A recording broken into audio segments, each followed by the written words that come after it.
வணக்கம்.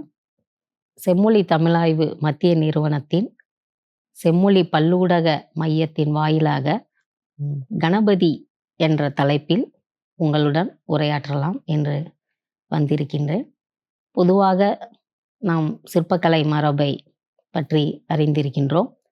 அதில் இந்த கணபதி, விநாயகர், பிள்ளையார் என்று சொல்லப்படுகின்ற இந்த சிற்பங்கள் இந்திய கலைத்தன்மைக்கு ஒரு தனித்துவம் வாய்ந்தவையாக உலகெங்கிலும் போற்றப்பட்டு வருவதை நாம் பார்க்கின்றோம்.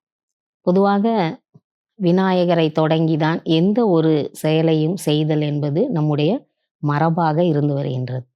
முதன்மை கடவுளாக, மூல பரம்பொருளாக நம்முடைய சமயம் முன்னிறுத்துகின்ற ஒரு தனி கடவுளாக நாம் கணபதியை பார்க்கின்றோம். பொதுவாக அவருடைய அந்த பெயர் காரணம் என்பது மிகவும் சிறப்பிற்குரிய ஒன்றாக இருக்கின்றது.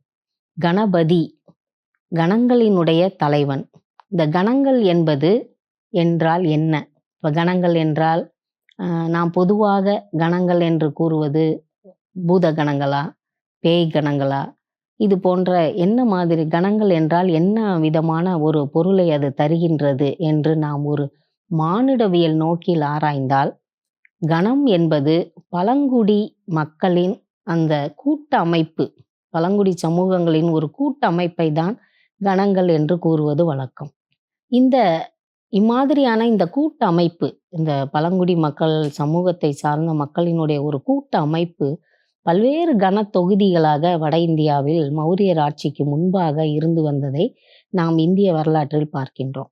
அம்மாதிரியாக இருந்த இந்த கணங்கள் எம்மாதிரியான கடவுளை வணங்கினார்கள், அவர்களுடைய அந்த வாழ்வியலினுடைய பண்பாட்டிற்கும், அவர்களுடைய அந்த வளமைக்கும், அவர்களுடைய அந்த நாகரிகத்திற்கும் என்ன மாதிரியான ஒரு தோற்றப்பொலிவுடைய கடவுள் கருத்துருவை கையில் எடுத்தார்கள் என்று பார்த்தால் அது நமக்கு இந்த கணபதி என்ற நம்முடைய விநாயகரைத்தான் அது குறிப்பிடுகிறது. இப்போ கணபதி என்ற அவருடைய அந்த முதல் பெயர் கொண்டு நாம் அவரை அடையாளப்படுத்துவோம்.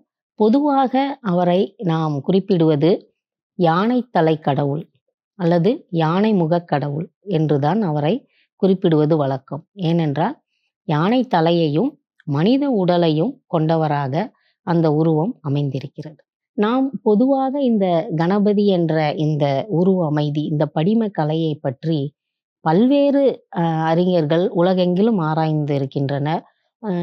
எதற்காக இவ்வளவு முக்கியத்துவத்தை இந்த ஆனைத்தலை கடவுளுக்கு இந்த மக்கள் கொடுக்கின்றன, அவர்களுடைய பண்பாட்டின் வேர்கள் எந்த அளவுக்கு இந்த கடவுளினுடைய தோற்றத்திலும் வளர்ச்சியிலும் வழிபாட்டிலும் இருந்து வருகிறது என்பது உலகம் முழுவதும் உள்ள வரலாற்று அறிஞர்கள், மானுடவியல் அறிஞர்கள், சமூகவியல் அறிஞர்கள் ஒரு வியப்பிற்குரிய செய்தியாகவே ஆய்ந்து வருகின்றனர். ஏனென்றால் இந்திய துணைக்கண்டத்தினுடைய இந்த மூலப்பெரும் கடவுளாக விளங்குகின்ற இந்த கணபதியினுடைய வழிபாடானது உலகம் முழுவதும் ஒரு பரவல் நிலைக்கு சென்ற ஒரு கடவுள் தன்மையை நாம் பார்க்கின்றோம். பொதுவாக ஒரு சமயத்தின் ரீதியாக ஒரு கடவுள் ஒரு இடத்திலிருந்து மற்றொரு இடத்திற்கு சென்று அம்மக்கள் அந்த சமயத்தை பின்பற்றி அந்த கடவுளை முதன்மை கடவுளாக ஏற்றுக்கொள்ளுதல் என்பதுதான் ஒரு மரபு. ஆனால் எச்சமயத்தை சார்ந்தவரும் ஒரு வழிபாட்டு நிலையில் எந்த ஒரு வரையறை நிலை இல்லாத, எந்த ஒரு எளிதில் யாரும் பின்பற்றக்கூடிய வணங்கக்கூடிய தன்மையில் இருக்கின்ற ஒரு கடவுளாக நாம் கணபதியை பார்க்கின்றோம். அவருடைய மற்றொரு பெயராக நாம் விநாயகர் என்ற ஒரு சொல்லை பார்க்கின்றோம். கணேசர் என்ற சொல், கணேசர் என்ற சொல்லும் கணபதிக்கு நிகரான ஒரு பெயர் சொல்லாகத்தான் நாம் காண வேண்டும். கணங்களுக்கான ஈசன், ஈசன் என்பவர் தலைவன் என்ற ஒரு பொருளில்தான் நாம் அந்த பெயர் சொல்லை பார்க்கின்றோம். அதன் பின்பு விநாயகர் என்ற சொல், பொதுவாக விநாயகர் என்ற சொல் அவரை பற்றி புராணங்களில் மிகுதியாக குறிப்பிடப்பட்டிருக்கின்றது.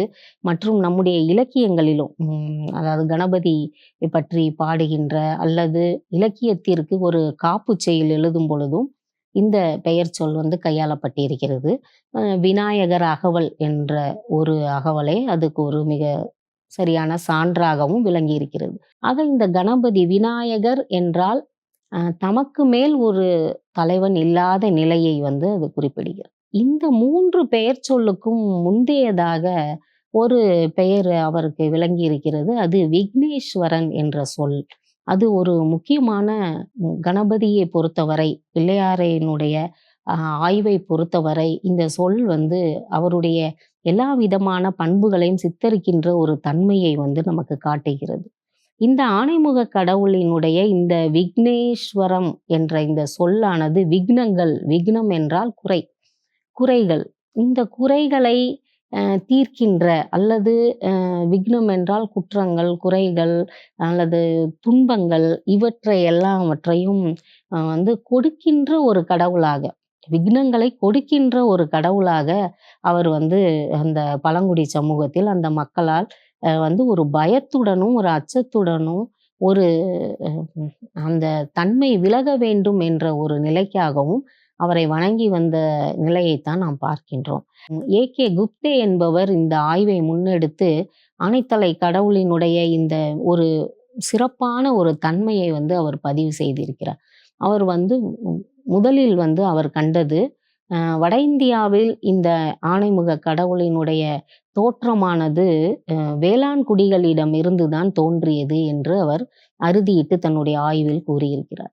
வேளாண் கடவுளாக விநாயகரை நாம் காணுகின்ற பல சிற்பங்களை நாம் இன்று பார்க்க இருக்கின்றோம்.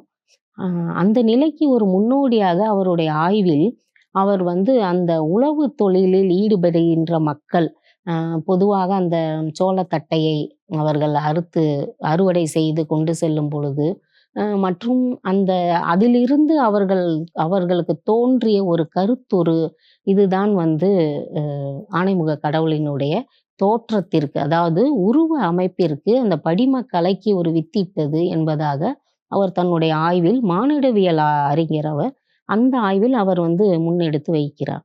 ஆயினும் அவருடைய ஆய்வு வந்து தள்ளத்தக்கதன்று. ஏனென்றால் பொதுவாக வந்து நமக்கு இந்த விலங்கினுடைய தலையும் மனித உடலும் கொண்ட இந்த இருநிலை தன்மைகளை உடைய ஒரு படிம கலையை உருவாக்கி அதற்கு வந்து அதனை வந்து வழிபடுதல், அதனை சிறப்பு செய்தல், அதனிடமிருந்து சக்தியை பெறுதல் என்ற இந்த பண்பாடு, இந்த மரபானது நமக்கு பல்வேறு நம்முடைய பண்டைய காலத்திலிருந்தே இது உலகமெங்கிலும் தொடர்ச்சியாக வருகின்ற ஒரு தொல்மரபு. அந்த வகையில் யானை என்பது நமக்கு நாம் எல்லோரும் அறிந்தது. யானை என்பது வலிமைக்காக சொல்லப்படுகின்ற ஆற்றலுக்காகவும், வலிமைக்காகவும், அறிவுபூர்வமான ஒரு நிலைக்கும் வந்து யானையை தான் வந்து சான்றாக கூறுவது வழக்கம். எல்லா வகையான விலங்குகளிலும் உருவத்தில் பெருத்த வலிமையான மற்றும் வந்து ஒரு நியதி பால்பட்ட ஒரு விலங்காக நாம் வந்து யானையை பல விலங்கியலாளர்கள் யானையை அந்த நோக்கில்தான் அவர்கள் ஆராய்ந்து அந்த முடிவை வந்து கூறியிருக்கிறார்கள். அந்த நிலையில் இந்த யானை தலை என்பது நமக்கு ஒரு மங்களத்தை தருவதாக, ஒரு வலிமையை தருவதாக, ஒரு சிந்தனை ஆற்றலை தருவதாக நம்முடைய மூதாதையர்கள் எண்ணி இந்த கடவுளை அவர்கள் வழிபட்ட நிலையை வந்து நாம் பார்க்கின்றோம். அதற்கு முந்தையதாக இந்த மானுடவியல் மற்றும் சமூகவியல் நோக்கில் இந்த கணபதியின் தோற்றம் என்பது நமக்கு பொதுவாக இந்த வேளாண் சமூகம் தொடங்கும் பொழுது காடுகளை திருத்தி, அதாவது முல்லை திணையிலிருந்து தான் மருதத்திணை தோன்றி இருக்கிறது என்பது நாம் அனைவராலும் ஏற்றுக்கொள்ளப்பட்ட ஒன்று.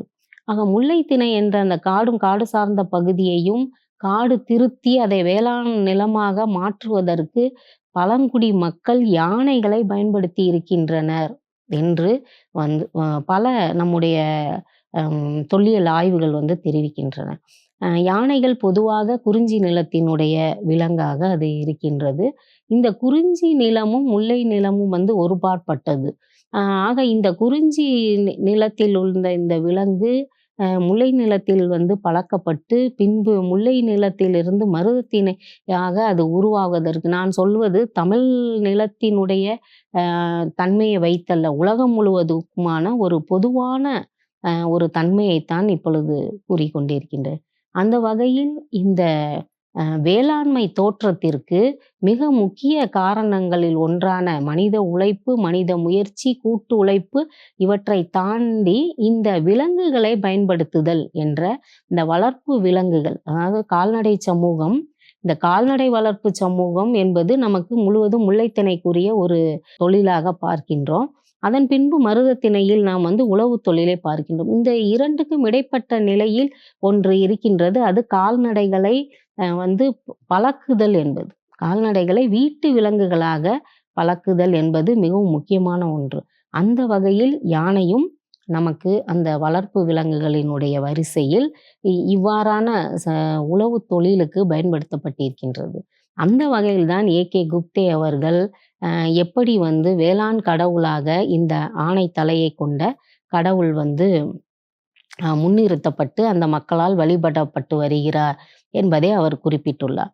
அவரை தொடர்ந்து உலகாயுதம் என்ற நூலில் தேவி பிரசாத் சட்டோபாத்யாயா கணபதி என்ற ஒரு தனியான ஒரு டாபிக் அவர் பேசுகிறார். அந்த அதில் அவர் தம்முடைய சிந்தனை சார்ந்த மரபில் கருத்துரு தாண்டிய நிலையில், அது வாழ்வியல் நிலையில் எப்படியெல்லாம் கணபதி என்ற கடவுளை மக்கள் முன்னெடுத்து கொண்டே சென்றார்கள் என்பதை அவர் மிக விரிவாக பேசியிருக்கின்றார். அதாவது கணபதி என்ற ஒரு கடவுளினுடைய தோற்றத்திற்கு காரணங்கள் இந்திய துணைக்கண்டத்தில் வெகுவாக இருந்தன என்பதாக அவர் அதில் குறிப்பிடுகின்றார். அந்த வகையில் இந்த கணபதி எங்கெல்லாம் இருந்தார் என்பதை குறிப்பிடும் பொழுது, அவர்கள் எங்கெல்லாம் அந்த மக்கள் கணபதியை நிலைநிறுத்தி வணங்கினார்கள் என்பதையெல்லாம் அவர் குறிப்பிடுகிறார். அந்த வகையில் இந்த சந்தியிலும் சதுக்கத்திலும் வைக்கின்ற ஒரு தன்மையைத்தான் முதலில் நாம் பார்க்க முடிகிறது. சந்தியிலும் சதுக்கத்திலும் வைப்பது பொதுவாக பூதகணங்களை என்று நமக்கு சிலப்பதிகாரத்தில் நாம் பார்க்கின்றோம். பூதகணங்கள் பெருஞ்சதுக்க பூதத்தை நாம் பார்க்கின்றோம். தவறுகள் செய்யும் பொழுது நையப்புடைக்கும் பூதமாக அந்த பூதகணமாக அவற்றை சிலப்பதிகார ஆசிரியர் நமக்கு படம் பிடித்து காட்டுகிறார். அப்படிப்பட்ட ஒரு தன்மைதான் ஆனைத்தலை கடவுளுக்கும் இருந்திருக்கிறது என்பதைத்தான் உலகாயுதம் என்ற நூலில் தேவி பிரசாத் அவர்கள் நமக்கு குறிப்பிடுகிறார். அதாவது இந்த நிலையில்தான் விக்னேஸ்வரன் என்ற பெயர் அவருக்கு வருகிறது. இந்த விக்னங்களை தருபவர், யாருக்கு விக்னங்களை தருபவர் என்றால், யார் ஒருவர் அறநெறிக்கு அப்பால் பட்டு அறம் பிறழ்ந்து உலகியலில் நடந்து கொள்கின்றாரோ அவர்களுக்கு விக்னங்களை தருபவர். அவருடைய அந்த விக்னங்களிலிருந்து தப்பிப்பதற்காக, அவரை சாந்தி செய்வதற்காக சந்திகளிலும் சதுக்கங்களிலும் அவரை நிலைநிறுத்தி வழிபடுவது என்பது ஒரு மரபாக இருந்திருக்கின்றது. அந்த மரபு இன்று வரை நமக்கு தொடர்கிறது. நம்முடைய நார்ச்சந்திகளிலும் உச்சந்திகளிலும் அல்லது வீடுகளினுடைய முட்டுகளிலும் சிறிய விநாயகர் கோயிலை அமைப்பது இன்று வரை நமக்கு ஒரு வழக்கமாக இருக்கிறது. தெருக்கள் சந்திப்பது, சாலைகள் சந்திப்பது, வீடுகள் சந்தித்து கொள்ளுதல், வேளாண்மை நிலங்கள், பெருவழிகள், அது போன்று எந்த ஒரு முச்சந்தி நாற்சந்திகளிலும் சிறிய விநாயகர் கோயிலை அமைத்தல் அல்லது விநாயகர் உருவத்தை அந்த இடத்தில் வைத்தல் என்ற தன்மை நாம் இன்றும் பரவலாக நாம் நாடு முழுவதும் பார்க்க இயலும். இது அதனுடைய ஒரு தொல் மரபினுடைய ஒரு தொடர்ச்சியாகத்தான் நாம் இதை பார்க்க வேண்டும்.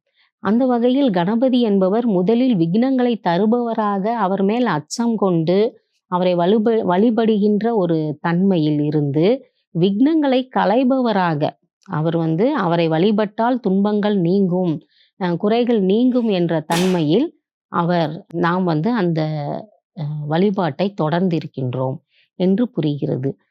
அந்த வகையில் கணபதி, கணேசன், விக்னேஸ்வரன், விநாயகர் இந்த சொற்களை தாண்டி நமக்கு பிள்ளையார் என்ற ஒரு சொல் ஒரு மிக முக்கியமான சொல்லாக நம்முடைய தமிழ் சமூகத்தின் இந்த சொல்லாடல் இருக்கின்றது. பிள்ளையார் என்ற சொல் ஒரு தலைவனுடைய பிள்ளையாக பிறந்தவர்களை பிள்ளையார் என்று கூறுவதும், அல்லது இளைய பிள்ளைகளை பிள்ளையார் என்று கூறுவதும், வீரம் செறிந்த இளையோரை பிள்ளையார் என்று கூறுவதும் நம்முடைய தமிழ் சமூகத்தினுடைய மரபு. அப்படியாக இவரை மூத்த பிள்ளையார் என்றும், முருகனை இளைய பிள்ளையார் என்றும் கல்வெட்டுகளே அவ்வாறு தான் குறிப்பிடுகின்றன. அந்த வகையில் இந்த பிள்ளையார் என்ற சொல் ஒரு வாழ்வியல் போக்கோடு வந்து நமக்கு நெருக்கமான ஒரு உறவு நிலையில் அந்த யானைத்தலை கடவுளை வணங்கிய தமிழ் சமூகம் வணங்கிய ஒரு முறைப்பாடைத்தான் நாம் வந்து இந்த சொல்லாடலிலிருந்து புரிந்து கொள்கின்றோம். ஏனென்றால் நம்மை பொறுத்தவரை பிள்ளையார் சதுர்த்தி, பிள்ளையார் நோன்பு, பிள்ளையார் கோயில் இது போன்ற சொல்லாடல்கள் தான் நம்முடைய சமூகத்தில் எல்லா தரப்பு மக்களாலும் உச்சரிக்கப்படுகின்ற சொற்களாக இருந்து வருகின்றது. அப்படி என்றால் இந்த பிள்ளையார் என்ற சொல் என்பது ஒரு பொது சொல்லாக இல்லாமல் ஒரு சிறப்புக்குரிய ஒரு சொல்லாக அந்த தெய்வத்திற்கு பொருந்தி வந்திருக்கிறது என்பதை நாம் பார்க்கின்றோம். அந்த வகையில் இந்த பிள்ளையாரினுடைய கோலங்கள் எம்மாதிரியான பிள்ளையாரினுடைய வழிபாடு தொடங்கிய காலத்தில் இருந்தே நமக்கு வந்து இப்பொழுது ஆகமங்கள் குறிப்பிடுவது போல் ஒரு 32 கணபதிகளை ஆகமங்கள் பட்டியலிடுகின்றன. ஒவ்வொரு கணபதிக்கும் ஒவ்வொரு தன்மை, ஒவ்வொரு படிம நிலை, அதாவது அமர்ந்த கோலமா அல்லது நின்ற கோலமா அல்லது ஆடல் கோலமா, நிறுத்த கணபதி என்று கணபதி, நடன கணபதி இவர்கள் எல்லாம் ஆடல் நிலையில், அதாவது ஆடல் வல்லானாகிய நடராஜரை போன்றே ஒரு காலை தூக்கி ஆடுகின்ற ஒரு தன்மையில் வந்து பிள்ளையார் சிற்பங்களை நாம் தமிழக கோயில்களில் பார்க்க முடிகிறது. இந்த மாதிரியான 32 வகையான வடிவ நிலைகளை கணபதிக்கு கொடுத்த ஒரு தன்மையை நாம் பார்க்கின்றோம். இது ஏறக்குறைய சிவபெருமானுக்கு நிகரான ஒரு தன்மையில் விநாயகரை மக்கள் வணங்கிய ஒரு நிலைப்பாட்டை தான் பார்க்கின்றோம். எவ்வாறு நடராஜரனுடைய அந்த ஆடல் கோலம், அந்த நடராஜருடைய அந்த திருமேனி, அந்த சிற்பம் உலக அளவில் நம்முடைய இந்திய பண்பாட்டினுடைய சமயத்தினுடைய ஒரு தனி வடிவமாக, ஒரு குறியீடாக உலகம் முழுவதும் அது அறியப்பட்டதோ அதுபோன்றே இந்த பிள்ளையாரினுடைய கணபதியினுடைய உருவமும் ஒரு தனித்துவமான ஒரு சான்றாக நம்முடைய பண்பாட்டை குறிக்கின்ற ஒரு சான்றாக உலகம் முழுவதும் மக்களால் அறியப்பட்டு வந்திருக்கிறது. இன்று வரை மக்கள் வந்து அதை உணர்ந்திருக்கிறார்கள், உலக மக்கள் அனைவரும். அதனால் ஒரு தங்கு தடை இல்லாத யாரும் எளிதில் அணுகக்கூடிய ஒரு நிலையில் கணபதியினுடைய வழிபாடு தொடங்கி இருக்கிறது. இந்த கணபதியினுடைய வழிபாட்டை வந்து பல அறிஞர்கள் ஆய்வு செய்தார்கள் என்று கூறினேன். அதில் கேத்தரினே ஜாரிகே என்ற ஒரு பிரெஞ்சு ஆய்வியலாளர் கணபதியினுடைய சிற்பங்களை வந்து தன்னுடைய அகழாய்வில், அவர் வந்து ஒரு அகழாய்வாளர். அவர் மெஹர்கர் என்ற கராச்சியில் பாகிஸ்தான் பகுதியில் உள்ள மெஹர்கர் பகுதியில், இன்றைய பாகிஸ்தான், அது அன்று நம்முடைய இந்திய துணைக்கண்டத்தின் பகுதிகள். அன்றைய நிலையில் அவர் வந்து அங்கு ஆய்வு செய்யும் பொழுது கிடைத்த அந்த யானைத்தலை உருவங்கள் வந்து எல்லாம் கராச்சி அருங்காட்சியகத்தில் காட்சிப்படுத்தி இருக்கின்றனர். இந்த கராச்சி அருங்காட்சியகத்தில் உள்ள அந்த சிற்பங்கள் வந்து மிக முக்கியமானவை. அவை சுடுமண் சிற்பங்கள். இருப்பினும் அது ஒரு யானை தலையை உடையதாக அது இருக்கிறது. முப்பரிமாணத்தில் அது இருக்கின்றது. அதுக்கு உடல் வந்து உடைந்து விட்டது. அதனால் உடல் கிடைக்காததால் இது யானைத்தலை கடவுளா அல்லது யானை உருவமா என்பது போன்ற ஆய்வை அவர் அந்த கேத்தரின் ஜாரிகே என்ற அந்த ஆய்வியலாளர் ஒரு கட்டுரை எழுதியிருக்கிறார். 1992 வெளிவந்த அந்த கட்டுரை வந்து மிக முக்கியமாக குறிப்பிடுவது என்னவென்றால், இந்திய துணைக்கண்டத்தின் மிக முக்கியமான இந்த கணபதி வழிபாடு என்பது ஏறக்குறைய வந்து 10,000 ஆண்டுகளுக்கு முன்பிருந்தே தொடங்கி இருக்க வேண்டும் என்பதாக அவர் தன்னுடைய அந்த ஆய்வு கட்டுரையில் எழுதுகிறார். அவர் ஏறக்குறைய கிமு 5000 ஆண்டுகளில் இந்த வேளாண் மக்களான அந்த மெஹர்கர் பகுதியில் வேளாண்மையை கண்டுபிடித்த, வேளாண்மையை செய்ய தொடங்கிய அந்த மக்களால் இந்த யானை தலையை கொண்ட உருவம் கொண்ட அந்த கடவுள் வழிபாட்டை அவர்கள் செய்திருக்க வேண்டும் என்பதாக தன்னுடைய கட்டுரையில் அவர் குறிப்பிடுகிறார். இது மிக முக்கியமான ஒன்றாக நாம் கருத வேண்டும். ஆக இந்த விநாயகர் புராணம் மற்றும் சிவபுராணம் இது போன்ற பல புராணங்கள் விநாயகரினுடைய தோற்றத்தை பற்றி நமக்கு குறிப்பிடுகின்றது. அவர் வந்து எவ்வாறு சிவபெருமானுக்கும் பார்வதிக்கும் மகனாக அவதரித்தார், அதாவது பார்வதி தேவியினுடைய அந்த காவலுக்காக அவர் ஒரு குழந்தையை உற்பத்தி செய்கிறார். அந்த குழந்தையை சிவபெருமான் தலையை வெட்டி விடுவதால், அங்கு யானை தலை அவருக்கு பொருத்தப்பட்டு, யானை முக கடவுளாக அவர் இருக்கின்றார். மேலும் எல்லா கடவுளரும் சேர்ந்து அவருக்கு பல வரங்களை கொடுக்கின்றனர். அந்த வரத்தில் ஒன்று முக்கியமானது, எந்த விதமான செயல்பாடுகளிலும் அ இ விநாயகரையே முன்னிறுத்த வேண்டும் என்பதாக ஒரு வரம் அவருக்கு வழங்கப்படுவதாக நம்முடைய புராணம் எல்லாம் குறிப்பிடுகின்றன.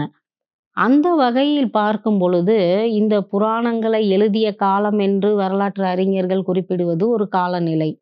இந்த காலநிலையை கடந்ததாகத்தான் விநாயகரினுடைய இந்த வழிபாட்டு நிலை, மானுடவியல், சமூகவியல் நோக்கினால், ஒளியியலினுடைய அகழாய்வில் இருந்து நமக்கு வெளிவந்திருக்கின்ற இந்த தன்மைகளை, இந்த தொல்பொருட்களை கொண்டு நாம் ஆய்ந்து பார்க்கும் பொழுது, இவை இந்த இம்மாதிரியான ஒரு வடிவங்களை அல்லது அம்மாதிரியான ஆற்றல் பொருந்திய வளமையை கொடுக்கின்ற வலிமையான அந்த விலங்கினங்களை மானிட உருவத்தோடு இணைத்து பார்த்து வணங்கக்கூடிய ஒரு தன்மை, ஒரு சிந்தனை மரபு ஏறக்குறைய கிமு 5000 ஆண்டுகளுக்கு முன்பிருந்தே நம்முடைய மக்களுக்கு இருந்து வந்திருக்கிறது என்பதைத்தான் இது காட்டுகிறது. விநாயகரை பொறுத்தவரை ஒரு தொடர்ச்சியான ஒரு பல்வேறு நிலைப்பாடுகளை அவர் கடந்து வந்திருக்கிறார் என்பதாக நாம் கூறலாம்.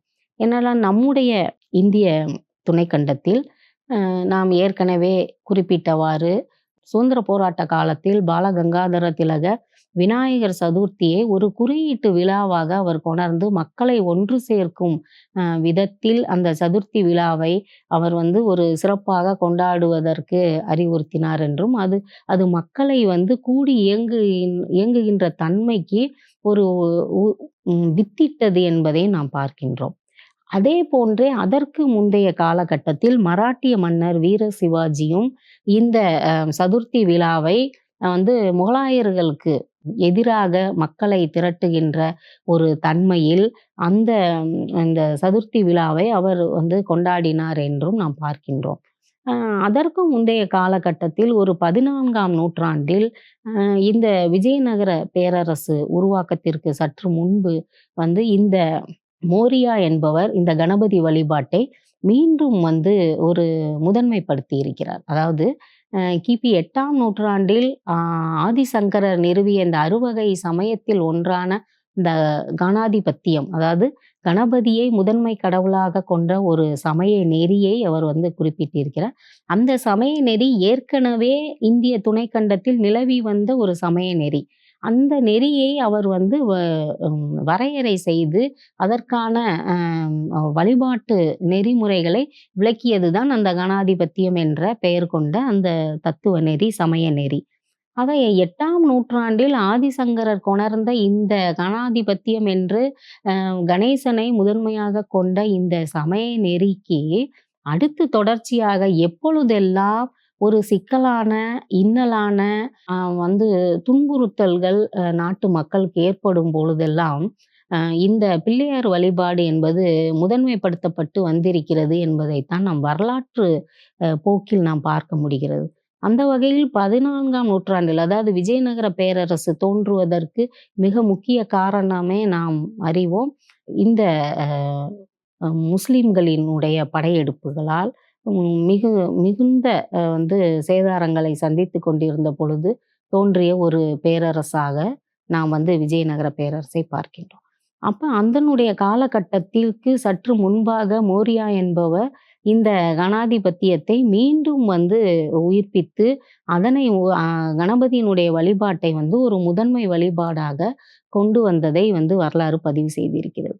இந்த வகையில் ஒரு தொடர்ச்சியான, அதற்கு முன்பு ஆதிசங்கரருடைய 8ஆம் நூற்றாண்டிற்கு முன்பு கிபி அவருடைய சமகாலத்தில் தோன்றிய குடைவரைகளிலும் முதலில் ஒரு சிற்பமாக வைக்கப்பட்ட, தமிழகத்தை பொறுத்தவரை 2 சிற்பங்கள் முதன்மையாக வைக்கப்பட்டன. அவற்றில் ஒன்று கணபதி, மற்றொன்று சேஷ்டா என்கின்ற தவ்வை சிற்பம். இந்த 2 சிற்பங்களும் முதன்மையாக ஒரு குடைவரையினுடைய முகப்பிலோ அல்லது கருவறையின் 2 பக்க சுவர்களிலோ வைக்கப்பட்டிருக்கின்றது ஒரு மரபாக இருந்திருக்கிறது. இதற்கு நமக்கு பாண்டியர்களுடைய பல குடைவரைகளில் இந்த விநாயகர் சிற்பம் இருப்பது நமக்கு மிக முக்கியமான சான்று. நீங்கள் நம்முடைய காலத்தால் மிகவும் முந்திய சிற்பமாக நாம் கூறுகின்ற பிள்ளையார்பட்டி சிற்பம். அது கிபி 4ஆம் நூற்றாண்டு. அந்த கிபி 4 அல்லது 5ஆம் நூற்றாண்டை சேர்ந்த அந்த சிற்பம் மிகவும் காலத்தால் முந்தியது. அந்த சிற்பமும் பாண்டியருடைய குடைவரை தான். அந்த குடைவரை பிள்ளையார்பட்டி குடைவரை. அந்த குடைவரையில் அந்த சிற்பம் அமைந்திருக்கிறது. ஆக ஏதோ ஒரு விதமான, ஏனென்றால் பாண்டியர்கள், முற்கால பாண்டியர்கள் களப்பிரர்களினுடைய ஆட்சியை வீழ்த்தி அவர்கள் தோற்றம் பெற்றார்கள். அவ்வாறே தான் இங்கு வட தமிழகத்திலும் பல்லவர்கள் களப்பிரர்களினுடைய ஆட்சியை வீழ்த்தி அவர்கள் இங்கு தங்களுடைய ஆட்சியை நிறுவுகிறார்கள். இம்மாதிரியான சூழல்கள் நிலவும் பொழுதெல்லாம் மீண்டும் எழுச்சி பெற்ற அரசர்களோ அந்த மக்களோ இம்மாதிரியான இந்த கடவுளை, அதாவது குறிப்பாக கணபதியை நிறுவி அதனை சமைத்து வழிபடுதல் என்பது, அந்த உருவத்தை அமைத்து அதனை வழிபடுதல் என்பது ஒரு மரபாக இருந்திருக்கின்றது என்பதை நாம் தொடர்ச்சியாக வரலாற்றில் பார்த்து வருகின்றோம். நம்மை பொறுத்தவரை இந்த கணபதியின் வழிபாடு என்பது பொதுவாக ஏகே குப்தே கூறிய அதே நிலைதான். தமிழகத்தை பொறுத்தவரை வேளாண் சடங்குகளில் கணபதியினுடைய வழிபாடு இன்றளவும் ஒரு முக்கியமான ஒரு நிலைப்பாட்டை கொண்டிருக்கிறது. இந்த பிள்ளையார் என்ற சொல்லே அதிலிருந்து தான் உருவாகியிருக்கிறது என்பதைத்தான் நாம் கூற வேண்டும். பொதுவாக நம்முடைய தமிழ் மக்களினுடைய பண்பாட்டில் ஒரு மஞ்சளை எடுத்து அல்லது ஒரு மண்ணை எடுத்து அதை பிடித்த பிடியாக எடுத்து வைத்தல், அதில் வருகின்ற அந்த பிண்டம் போன்ற அந்த உருவம்தான் பிள்ளையார் என்பதாக அவர்கள் அதனை வணங்குதல். இன்றும் கொங்கு மண்டலத்தில் வேளாண்மையை தொடங்கும் பொழுதும் அறுவடை செய்யும் பொழுதும் முதலில் அந்த 2 விதமான மஞ்சளில் பிடிக்கப்பட்ட அந்த பிள்ளையாரை வயல்வெளியில் வைத்து அதற்கு அவர்கள் நடக்கூடிய அந்த நாற்றுகளை அதன் மேல் தூவி வழிபடுதல் என்ற ஒரு மரபு இன்றளவும் இருக்கிறது.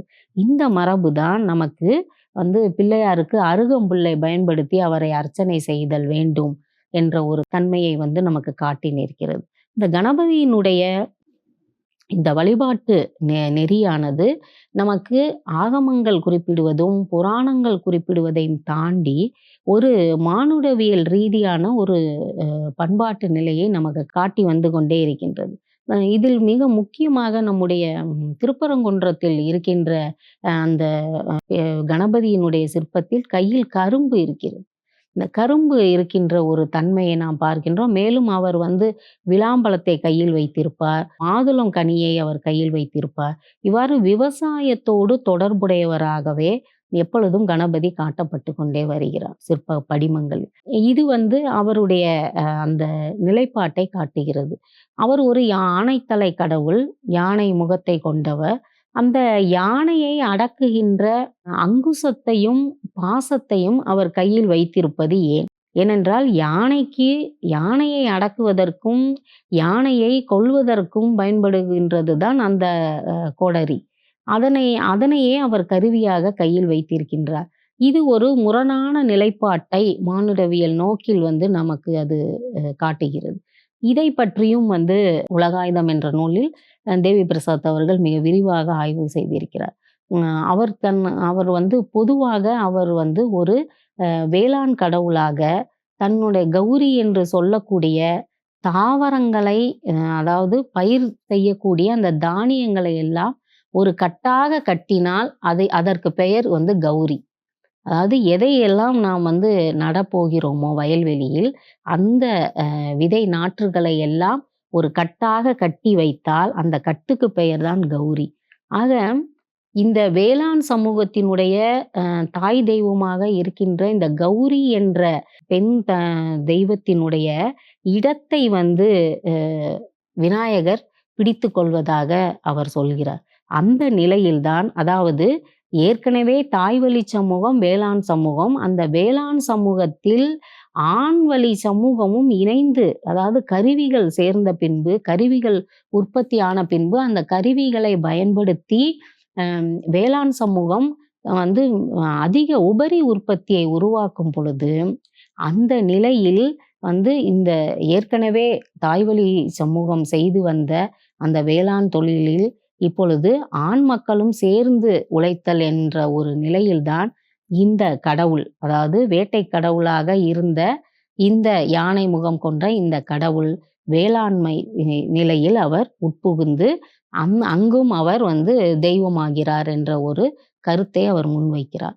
இந்த கருத்தினுடைய பல நிலைகளைத்தான், இந்த கருத்தை உறுதி செய்வதற்கான பல நிலைப்பாடுகளைத்தான் நாம் நம்முடைய தமிழகத்தினுடைய எல்லா விதமான விநாயகர் வழிபாட்டிலும் நாம் பார்க்கின்றோம்.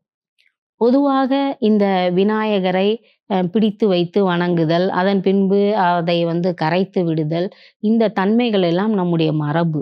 அதாவது பொதுவாக வேளாண்மைக்காக அந்த வேளாண்மை ஆன அந்த பயிர் வகைகளை முளைப்பாரியிட்டு அந்த முளைப்பாரியை வணங்கி அந்த முளைப்பாரிகளை கொண்டு வயல்வெளியில் நாற்று நடுதல் என்பதுதான் நம்முடைய மரபு. இப்பொழுது ஒரு நிலையான உருவத்தை சமைத்தல் என்பது இல்லை நமக்கு.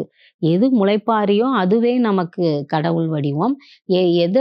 எது அதற்கான அந்த முளைப்பாரிக்கான ஒரு காத்து நிற்கின்ற ஒரு நிலையோ மஞ்சளை தூவுவார்கள். மஞ்சள் முளைப்பாரியின் மீது தூவி விடுவார்கள். ஏனென்றால் அது ஒரு பூச்சிக்கொல்லி அந்த நாற்றுக்களுக்கு எவ்விதமான பூச்சிகளும் அரிக்கக்கூடாது என்பதற்காக அதனை தூவி விடுதல் இன்று வரை மரபு.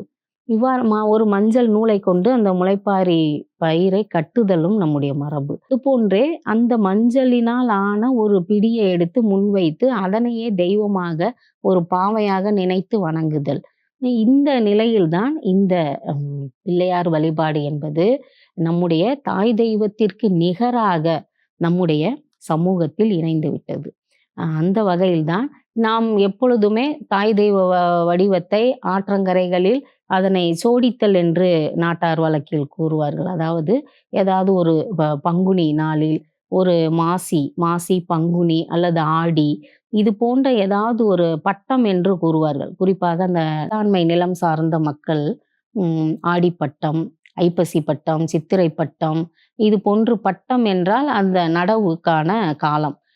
இந்த காலத்தில் அவர்கள் ஒரு நாளில் ஆவணி பட்டம், இந்த நாளில் அந்த ஆற்றங்கரைகளிலோ குளக்கரையிலோ அந்த தெய்வத்தை, தாய் தெய்வத்தை சோடித்து அந்த முளைப்பாரியோடு அந்த தெய்வத்தை அழைத்து ஊர் மன்றில் வைத்து அதனை கொண்டாடி சிறப்பித்து 3 நாட்களில் அதை திரும்ப மீண்டும் கொண்டு அந்த குளக்கரையிலோ அல்லது வயலிலோ அதனை கரைத்து விடுவது மரபு.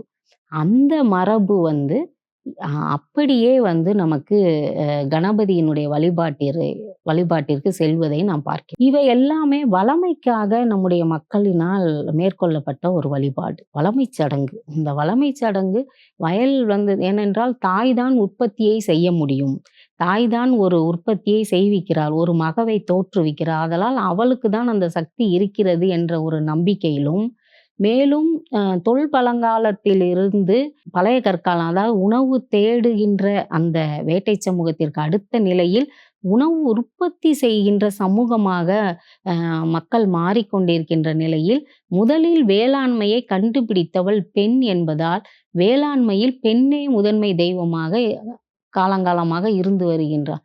அந்த முதன்மை தெய்வமாக இருந்து வருகின்ற பெண்ணினுடைய இடத்திற்கு கணபதி என்ற இந்த வேட்டை சமூகத்தினுடைய கடவுள் அங்கு செல்கிறார்.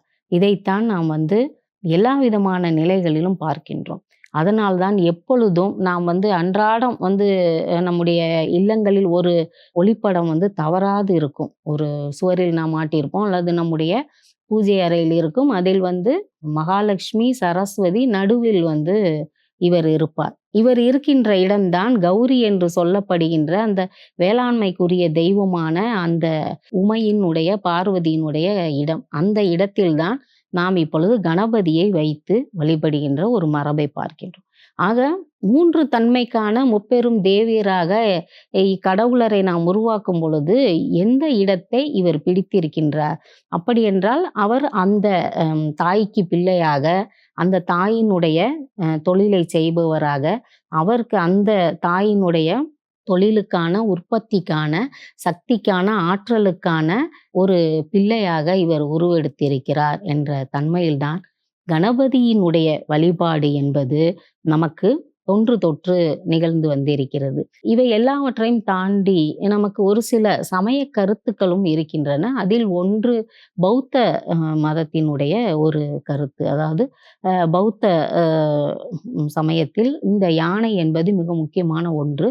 ஏனென்றால் புத்தரினுடைய தாய் அவரை கருவில் இருக்கும் பொழுது ஒரு யானை ஒன்று, ஒரு வெள்ளை யானை ஒன்று தன் கருவினில் புகுந்ததாக ஒரு கனவு காண்கிறார். அந்த கனவினுடைய வெளிப்பாடாக தோன்றிய புத்தர், அந்த புத்தரினுடைய அந்த ஒரு குறியீடாக யானையை வழிபடுவது பௌத்தர்களினுடைய ஒரு சமய நோக்கு. அந்த வகையில் இந்த யானைக்கான முக்கியத்துவம் வட இந்தியாவில் மிகுதியாக இருந்திருக்கிறது பௌத்த சமயத்தினுடைய. மற்றும் இந்த சமண சமயத்திலும் சரி, எல்லா விதமான சமயங்களுக்கும் அடிப்படை தொல் மரபு தான். அந்த தொல் மரபில் அந்த வலிமை, ஆற்றல், திறன் இவற்றை கொண்டுதான் ஒரு விலங்கோ, ஒரு பறவை இனமோ, ஒரு மரமோ புனிதம் பெறுகின்றது. அந்த தன்மையில் தான் யானை ஒரு அட்டமங்கல சின்னங்களில் ஒன்றாக யானை இருந்திருக்கிறது. நம்முடைய சேர, சோழ, பாண்டிய மன்னர்கள் வெளியிட்ட காசுகளில் யானை முக்கியத்துவம் பெற்றிருக்கிறது. சங்ககால காசுகளில் யானை உருவம் பொறிக்கப்பட்டிருக்கின்றது. யானையினுடைய அந்த வடிவம், யானையினுடைய அந்த பிளிரல், அதனுடைய அந்த பாதச்சுவடு இவை எல்லாமே மக்களுக்கு ஒரு நல்ல மங்கள வழக்குகளை தருவதாக ஒரு தொல் நம்பிக்கை நிலவி வருகிறது. அந்த வகையில் சமயங்களுக்கும் அப்பாற்பட்ட நெறியாகத்தான் இந்த யானை முக கடவுளினுடைய தோற்றம் இருந்திருக்கிறது. அந்த தோற்றத்தினுடைய வளர்ச்சி நிலைகளில் தான் சமயங்கள் தத்தம் பங்கை எடுத்திருக்கின்றன. பௌத்த சமயம் யானை தலையை கடவுளை எப்படி உள்வாங்கி கொண்டது, சைவ சமயத்தில் எப்படி சிவபெருமானுடைய புதல்வனாக, கௌரியின் புதல்வனாக அவர் உருவெடுக்கிறார். இது போன்று எல்லா விதமான சமயங்களும் இந்த யானை முக கடவுளை உள்வாங்கி கொண்டது என்றுதான் நாம் குறிப்பிட வேண்டும். ஆயினும் இந்த தொல் மரபில் யானை முகம் கொண்ட, மனித உடல் கொண்ட, இம்மாதிரியான ஒரு நிலை கொண்ட ஒரு தன்மையில் இருவேறு நிலை கொண்ட ஒரு தன்மையில் உள்ள கடவுளரை அவர்களுக்கான ஒரு சிறப்பு ஆற்றல் பொருந்திய நிலையில், சக்தி பொருந்திய நிலையில் மக்கள் வணங்கிய தன்மையை நாம் உலகெங்கும் பார்த்து இருக்கின்றோம். அதில் யானை தலை கொண்ட தன்மை இந்திய சிற்பக்கலை மரபிற்கும் வழிபாட்டு மரபிற்கும் ஒரு புதுமையானது என்பதைத்தான் கணபதியின் மூலமாக நாம் அறிந்து கொள்ள முடிகிறது. கணபதியினுடைய வடிவங்கள், பழந்தமிழ் இலக்கியங்களில் கணபதியினுடைய வழிபாடு எப்படியெல்லாம் இருந்திருக்கிறது என்ற குறிப்புகள் இவையெல்லாம் பற்றி நாம் மீண்டும் பார்க்க இருக்கின்றோம்.